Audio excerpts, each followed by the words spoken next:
Hi, welcome to another episode of ASEAN Kita, where today, Amirul, it's a very special episode because it's a guest that I met the other day in Terengganu for ESG Global Young Leaders Summit 2024. And as Malaysia prepares to assume the chairman of ASEAN in 2025, the region is looking towards the future of environmental policy. And of course, what are the promising developments on the horizon in this segment? We will be exploring the policies that offer hopes for the region's sustainable future and how Malaysia can lead the charge.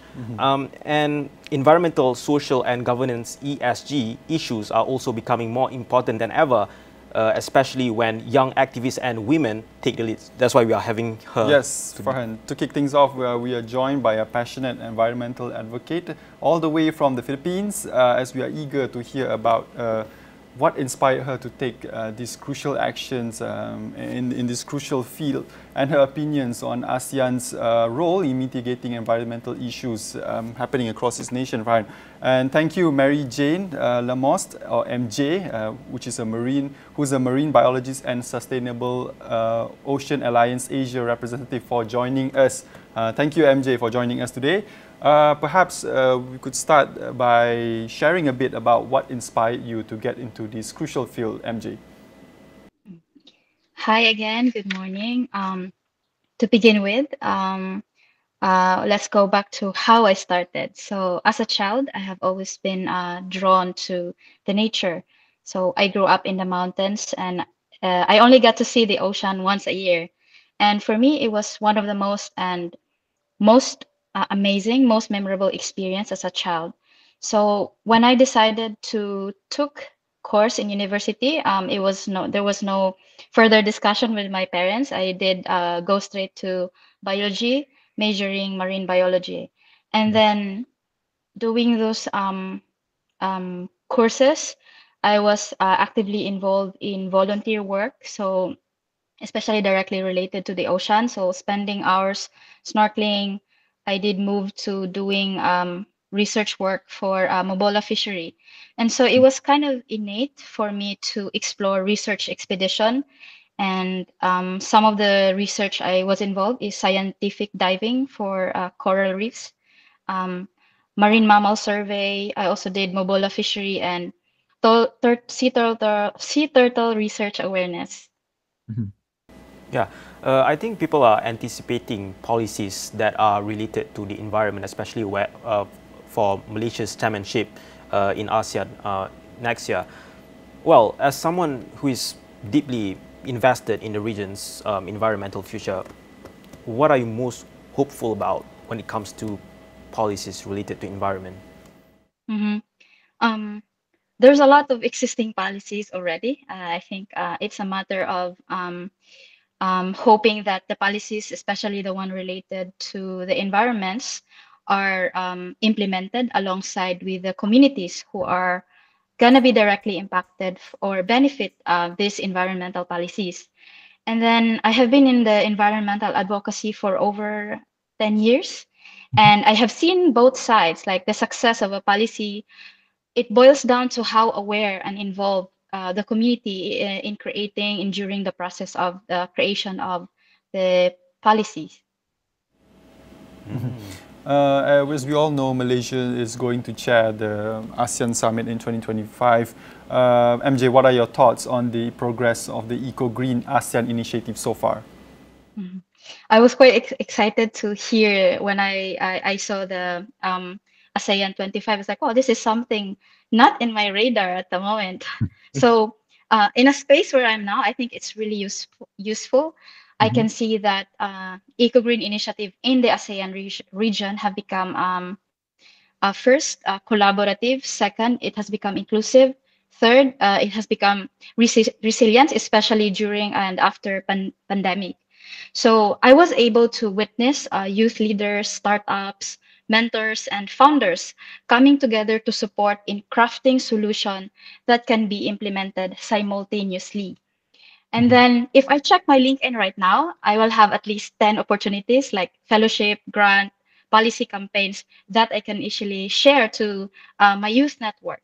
So way back when I was starting, I have to scramble to find all these things, and now it's in our hands, it's in your hands to choose which path and opportunities you will be prioritizing. Hmm. Well, Mary, I believe that there are many initiatives, to galvanize youth movements to champion issues related to the environment. So, in your view, how do young environmental activists like yourself and myself and Amirul, influence policies in ASEAN? What could be done to give youth advocates and, even stronger voice in these discussions?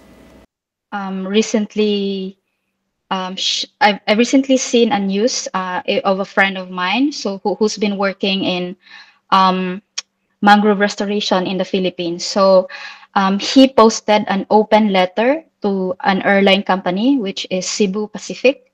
So as part of the um, CSR, or it's called corporate responsibility resilience of a company, they do environmental, I guess, activities to support the environment. So what they did is they conducted mangrove planting. So a good initiative, but indeed ended up harming the ecosystem. So they planted the wrong mangrove species in a wrong location. So with that open letter, how was it? With that open letter, in just one day, the Cebu Mhm. Pacific reach out to them and have like a call apologizing. They provide like an open letter of like, I guess, apologizing to the Philippines that what they did was wrong. They learned from it. And then for their next future CSR campaigns, they're gonna be involving um, expertise, science, to make it more sustainable, and how do you say, more sustainable, and basically involving the community. And I think by just using the our voice, using our access to social media, to our using our own platform, we can already address these problems. We are not the one that, how do you say, we are not really the one creating those policies, but we can influence how these policies is implemented in the local community's future. Mhm. MJ, as we all know, women play an important part in today's generation, and in terms of leadership, and a lot of the initiative involves women nowadays. And as a woman yourself, how do you see the role of women in ESG leadership evolving, especially in coastal communities where you work, and maybe what unique perspectives do they bring to the table, MJ? Hmm. Okay. So I have been working in the ocean space for a while now. I work at Sustainable Ocean Alliance, which was Mhm. founded by women when she was 19 years old. I ran Tagpi Tagpi alongside with women entrepreneurs for 4 years now. So basically, I'm surrounded with inspiring and hardworking women who is actively involved in ESG. And the way we approach the work is through nurturing the people we work with. We approach the communities with a mindset that these communities don't need our perspective. We need their perspective for the success of our work. And I think how that's how basically we can bring more table, because we don't see ourselves as experts. We see ourselves as basically the branches that brings that information to the roots of a tree. Yeah. Perhaps you could share like what kind of perspective that women may have that are different from what men have. Oh, that's a good question.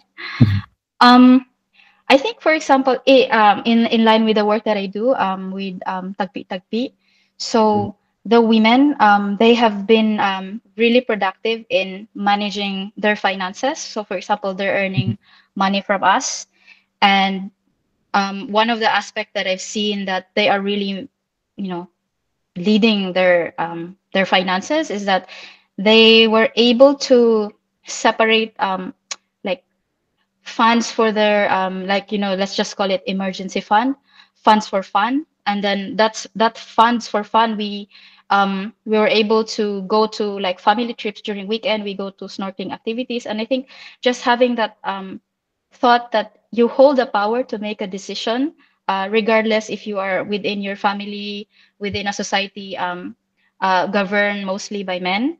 I think um, acting, holding your voice in like tiny decisions, whatever Mhm. you're doing is already a good how do you say, role that a woman should see, qualities of a woman, Mhm. whatever leadership she wants to be involved with.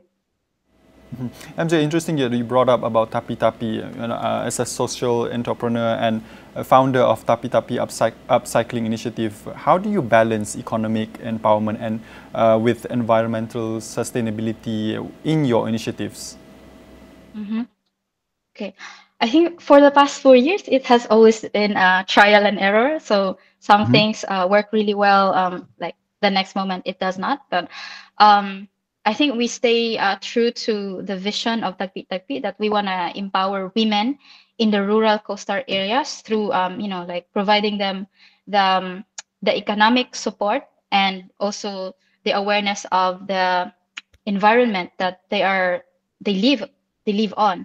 So to say, I think it has always been I serve with integrity and purpose, and I think that has always been Tagpi Tagpi's mission. Like Mhm. if you create, we created Tagpi Tagpi for the purpose of empowering women. So I think until to this date, we have stayed aligned with it. Methods have changed, formula have changed, but I think the mission is still there, and I think that's how a business will be sustained. Like whatever economic, environmental sustainability um, you are looking into, I think you have that in place already.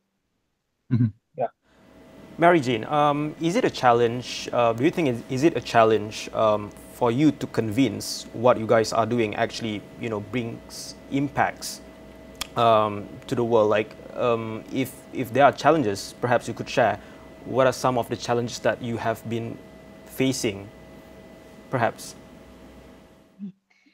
I think one of the challenges until now, like in address, it's like sharing our stories, right? So Mhm. um, first is we have a limited number of people. Our team are voluntary. So basically, that's already one limiting factor, that we are not active in social media as much as we want to. But then Mhm. we are given a platform. Like I have given the opportunity to go abroad to attend these conferences, and I think that's the platform that you can really amplify what you're doing on the ground, because these people, they see your initiative as a solution. They don't just see you as like a business, like trying to exploit women. So let's just set as an example. I'm not generalizing it, but the nature of there's still a gap between social enterprise in the Philippines and when you go to abroad. So for example, a social enterprise in the Philippines, when a customer sees it, the first thing that they see is, oh, it's so expensive. So they don't see the story. But when you go abroad, they don't even ask how much is it. They always ask like, oh, how was it created? Who created it? What was the material? So basically having a more bigger platform to showcase social entrepreneurs' work, or like activities in their respective communities, makes a lot of I guess you gain more how say it, boost for you to continue, because we need that. We need that as social entrepreneurs. And I think having that just having that access to global platform opportunities like this um, um, already gives us a support, a moral support to continue what we're doing. All right, that's Mary Jane Lemos, marine biologist and Sustainable Ocean Alliance Asia representative. There's still a lot to unpack, Farhan, in our discussion towards a greener ASEAN, but we'll take a short break and we'll be right back after this.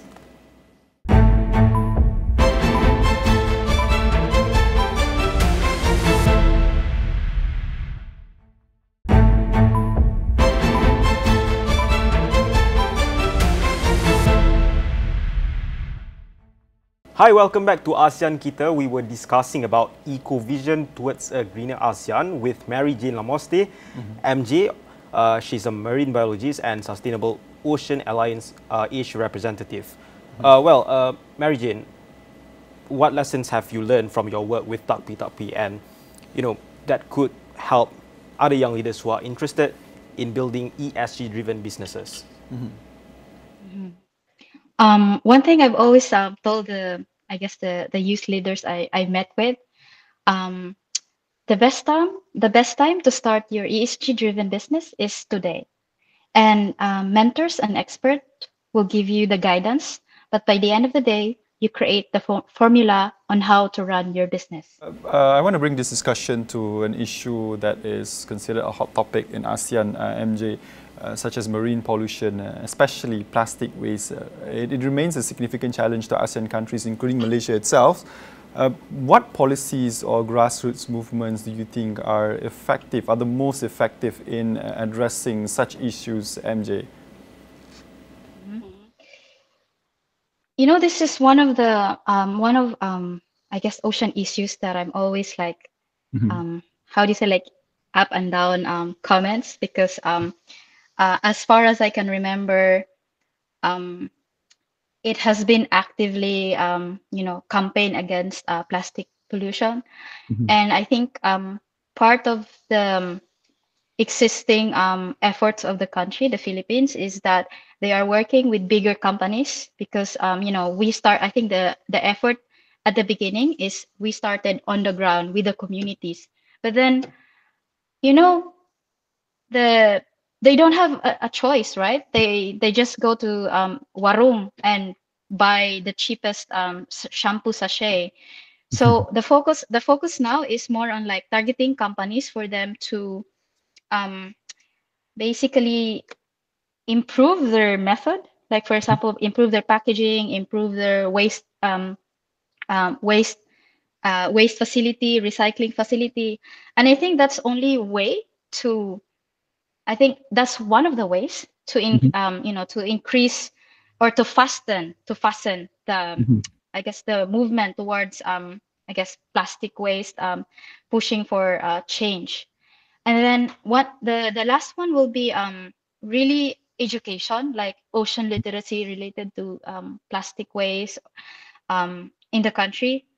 And there are many ways of doing it, like I don't know, like social media, innovation, plastic innovation, creating new products out of it. But you know, it always goes back, like by the end of the day, each one of us has responsibility. We need to be accountable of our own action. If your family cannot do it, why not you start it on your own, and maybe they get to they you become an influence for them to start little by little. And another issue on marine diversity issue is that coral reefs still remain a crucial part of marine biodiversity, MJ, and it has been heavily impacted with climate change. How can ASEAN countries collectively ensure their protection and rehabilitation, MJ? Your thoughts in this? Okay, I really like this topic. So the protection of the coral reef is it's really huge, right? Like this is one of the environment that we don't have a control, because it's heavily affected. It depends on the sun, it depends on it depends on the rain. But one thing for sure, for protection, I would say we need to be mindful when we do coral reef restoration, because some researchers have seen that instead of restoring an environment that was degraded by, I don't know, like coral bleaching, um, how do you say, erosion, organization, they started like replanting or coral restoration. It ended up affecting the whole ecosystem. Instead of saving it, it got worse. So they were I was reading a scientific article the other day, that why not just let it be? Nature heals on its own. And I would say the least we could do is like collect the plastic that like scatter around. If we go to a touristic place for snorkeling, um, let's be mindful that as how do you say, like the one a polyp, a corals, they only grow 1 centimeter per year. So I have this notion, like recently we have this choral activity with the youth. So basically we use the power of fear. So we thought it's true though, it's implemented, it's a rule implemented. So if any guide, any bantay dagat, we call it's like reef ranger. So if any reef rangers see you stepping on a coral, you're gonna have fines of I think it's 10 U 10 US dollar. So we use the fears like, okay, you're free to swim, but if you how do you say, if you step on a coral, make sure you Yeah. have 10 US dollar. So I think it's more. It's Mm, 2,500 in Philippine peso. I think it's more, but okay. um it I think it's useful for the youth because they are still like hyper vigilant. They still at the stage of like, oh my God, I don't want to create any um trouble. So I don't know, like methods needs to adapt whoever whoever is the audience. Mhm. Yeah. Uh, MJ, do you think that despite all these efforts and measures, in mitigating this issue, it all goes back to how the policies are implemented, and if so, what do you think still lacks in terms of policies, and what needs to be emphasized in all of these policies? Mhm. Policy. This is really interesting topic for me.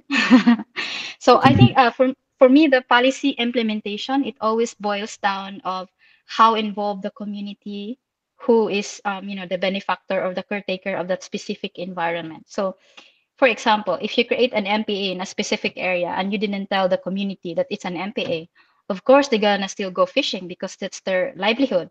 And imagine if they create a marine protected area with like a meeting with the like the community, creation of zonation, which area they can only fish, basically give them the right information, why it's needed, why they need to be involved. It create a sense of how do you say, belongingness. It create a sense of like, we own this place, we're gonna take care of this. And I think a policy to be well implemented, it needs to have that section of like, community needs to be the caretaker of that specific area being protected. Yeah, let's go back to Malaysia's chairmanship for ASEAN 2025. The Philippines has been hit hard, by several disasters like Typhoon Yagi and Mani recently. So, as a Filipino, as a someone who lives in Philippines, right? What do you think ASEAN can do together to help countries to better prepare for these disasters, and what role can Malaysia play during its chairmanship? Hmm. Yeah, we have typhoon is such a heavy topic for me because I live in an island that was just hit by 3 typhoons in the last 3 weeks. And Mm. I think even until today, like typhoon has been, I think the typhoon has always been part of our lives. Yeah. And I think for me, it's more on like, I have maybe two things in mind. It's more on like spreading the right information. Like I've been Mhm. moving abroad, and sometimes I overhear someone, they're receiving the wrong news, or they're like disseminating the wrong information towards the principal. Oh my God, there's like 100 people died already in this specific location. I'm from the Philippines. I don't even have that information. Like, where are you getting that information? So, for me as a like as a Malaysian citizen, for in camaraderie of your ASEAN regions, I think Mhm. the best way is to ensure that if you're right, like spreading information, don't just share what is in Facebook.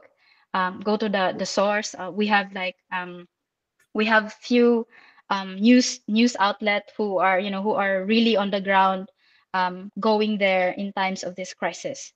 And the second one would be I guess cross collaboration, especially like if other ASEAN countries have figured out how do you say, like rescue movements, like rescue planning, risk and reduction um, team, I feel like Philippines are still behind. Based on my understanding, we don't even have much. I think we have rescuers that are well capacitated to do the rescue, but then we don't even have the materials in doing the rescue. We don't have like like speedboats that can go there easily, and it's really sad to see that, right? And the third one, lastly, I guess, is um, to actively support rescue organization.